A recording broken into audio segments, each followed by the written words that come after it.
Checking the forecast, and of course, Damon, you and I, we love the game of football. When we think of minicamp, we think of hot, muggy weather during camp. So that's coming up soon. Camp starts soon, and so will that hot weather. I always see them out there in all their gear, too, man. I don't know how they do it. Oh, they do it. I know. Because they're young, man. Yeah, it's tough for us just walking around day to day in the heat and humidity.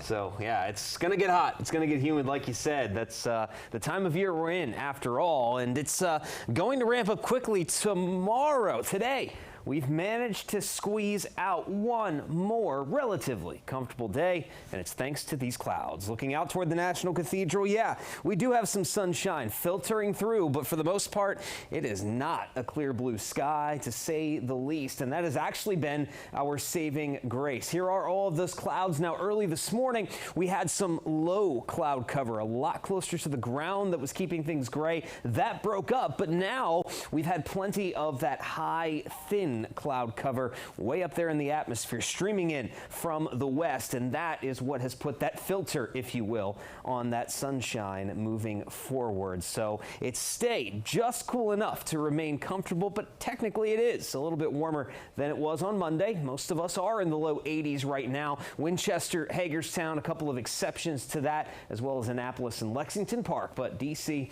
we're at 83, which is right where we should be technically for this time of year. Now, we've kept the humidity in check as well, but as we've gone throughout the day here, we're noticing a lot more of that dark green spreading from west to east with the cloud cover as well. The dew point numbers starting to climb up into that very muggy zone, even close to a tropical feel as you head out toward the Allegheny front. And this is the mugginess that is going to really settle in on Wednesday and stick with us through the end of the week. And all of that moisture has to come from somewhere, and there is a frontal boundary and some rain and storms just west of us, right on our doorstep here. Now, a little bit of this activity is likely to stream in across western Maryland, the eastern panhandle tonight. A few showers are actually already showing up west of I-81, and that's where we'll keep our eye on for some rainfall here before today is out. But tomorrow, everybody's fair game. Now, the bulk of any severe weather is going to be well west of us, up across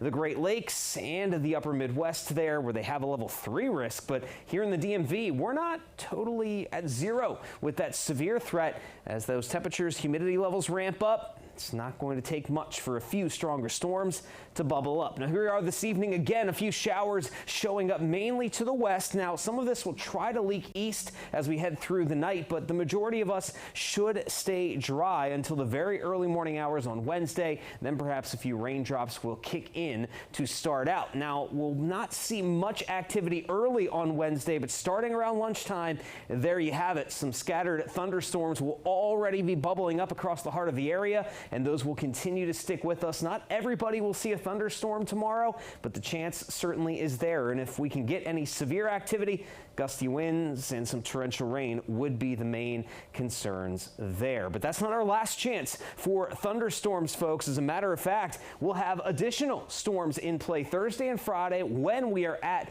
our hottest, our most humid, and on Friday in particular, that looks to be our highest chance for some severe weather as a cold front comes through before it quiets down and starts to turn a little more comfortable again over the weekend.